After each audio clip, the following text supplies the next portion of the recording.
eu sempre brinco, né? Eu falo assim nas palestras, em cursos que eu dou. Eu não sei nessa linha desse multiverso que a gente vive, onde se perdeu a importância do movimento no transtorno do espectro autista. Porque, olha que interessante, em todas as outras deficiências, uma das primeiras terapias é o motor, né? Assim, a criança tem a questão da paralisia cerebral, vai para o fisioterapeuta.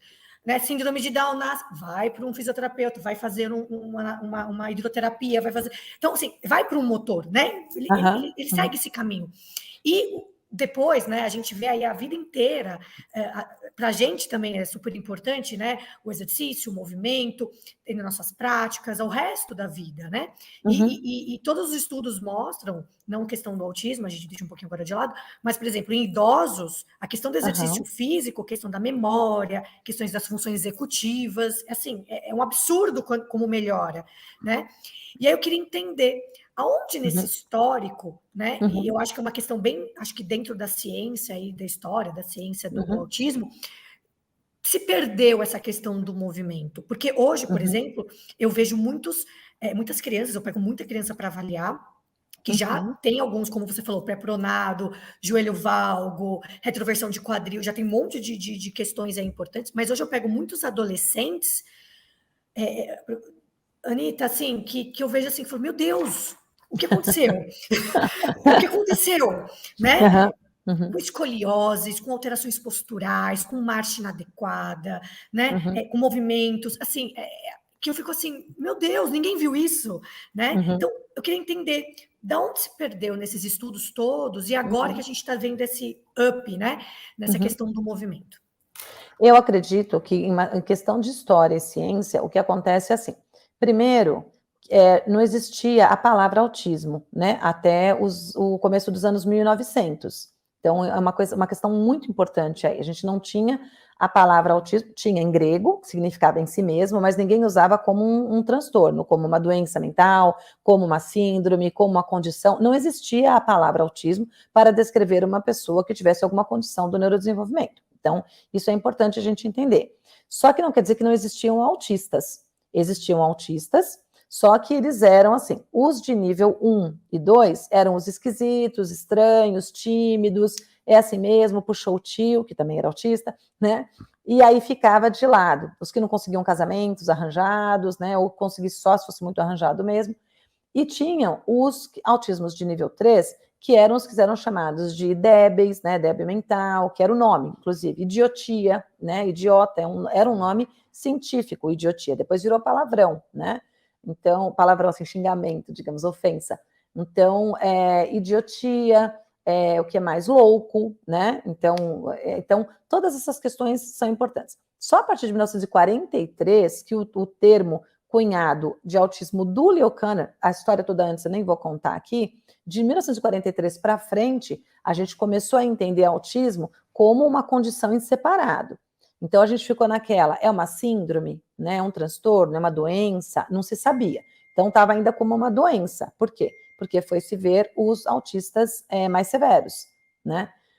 Com o passar do tempo, para a década de 70 só, é que a gente começou a entender que o autismo era um pouco mais amplo do que a gente tinha entendido ali atrás, né? Então começou-se a ver que até os pais daquelas crianças que tinham levado aquelas 11 crianças para o Leo Kanner investigar, eles também tinham autismo de nível 1, mas não é falado isso nos estudos, só é falado que os pais são meticulosos, estranhos, muito inteligentes, né? Muito reservados, então você já vê traços ali de autismo nível 1 nesses pais também. Por um tempo acreditou-se que autistas eram só filhos de pessoas muito inteligentes, então só pessoas inteligentes teriam filhos com autismo, né? O que também não é verdade. A gente foi entendendo o autismo até a gente chegar em 2013. Em 2013 que a gente foi entender todo esse espectro, toda essa coisa ampla. Então a gente entendeu que não é uma doença, não é uma síndrome, existem algumas síndromes, né? Síndrome de Phelan-McDermid, síndrome de Cornelia de Lange, síndrome de Rett, dentro do autismo, que é um guarda-chuva, e tem os autismos idiopáticos, que corresponde a mais de 70% dos casos de autismo, até a gente encontrando mini síndromes. Então, a gente vai dividindo até a gente conseguir, aí até um dia que não vai mais ser assim, ó, ele é autista. Ele tem a síndrome de Nicholas Britsard, tem a síndrome de Carolina Quedas, tem a síndrome... Então, vai ser síndromes, né? A gente está indo para esse caminho. Nessa abertura toda que deu, o que acontece? O autismo, ele veio lá de trás como uma doença mental. Então, se você tem uma doença mental, você não precisa fazer exercício. Ninguém sabia ainda que o exercício físico fazia tão bem para o cérebro.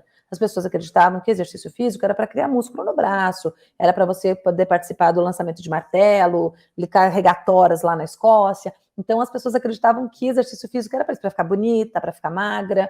As pessoas foram entender com o tempo, depois dos avanços tecnológicos e científicos, que sim, o exercício físico ele faz um bem desgramado para o cérebro, absurdo, mas a gente não tinha ferramenta para isso e não tinha essa questão voltada. As pessoas com autismo, no geral, se você for pegar a maioria das pessoas com autismo, elas não vão aparentar questões motoras, elas vão mais aparentar questões comportamentais. Elas não têm fenótipos já ali marcados, como, por exemplo, pessoas com síndrome de Down, que você percebe pessoas com síndrome de Down com uma marcha mais, uma marcha diferenciada, com o ombro, né, prostadinho assim para frente, pessoas que são mais hipotônicas, que nem o Nicolas. O Nicolas, você percebe uma certa hipotonia nele, mas ele não é o hipotônico, né, aquela criança totalmente hipotônica, mas você percebe que o Nicolas tem hipotonia. Então, assim, quem que vai dizer, olha, ele precisa passar com uma fisioterapeuta, ele precisa passar com uma educadora física? Ninguém. Ele precisa de uma psicóloga, ele precisa fazer a aba, ele precisa, né, ninguém fala assim, olha, põe numa natação, coloca num vôlei, põe num futebol, coloca na academia, vai ser interessante para ele. Ninguém. Eu que fui atrás dessas questões para o Nicolas e não tive muito sucesso, porque o Nicolas, ele não consegue ficar perto de outras pessoas, ele não consegue ficar num ginásio com apito, com grito, ele tem hiperacusia, ele tem o transtorno sensorial dele é muito complicado. A gente conseguiu colocar ele na natação desde que fosse num horário que fosse só ele não podia ter outras crianças na piscina, ele não entrava. Então, o autismo, ele entrou nessa questão de ficar meio que num limbo, Carol. Então, as pessoas primeiro não entender, e agora que estão entendendo um pouco, estão começando a ver assim, então agora como é que eu faço com meu filho? Por exemplo, o Nicolas, como é que eu faço? Se ele não consegue ficar perto de outras pessoas. Aí vamos fazer caminhada, gente, vamos fazer esse exercício aqui comigo, sobe aqui no Air Climber, faz não sei o que lá, a gente conseguir se virar com ele com o que temos para hoje, porque eu não tenho dinheiro para pagar um personal trainer, que seria o essencial para o Nicolas, um personal trainer. Eu adoraria ter esse dinheiro. Então, eu acredito em se perdido nessa questão.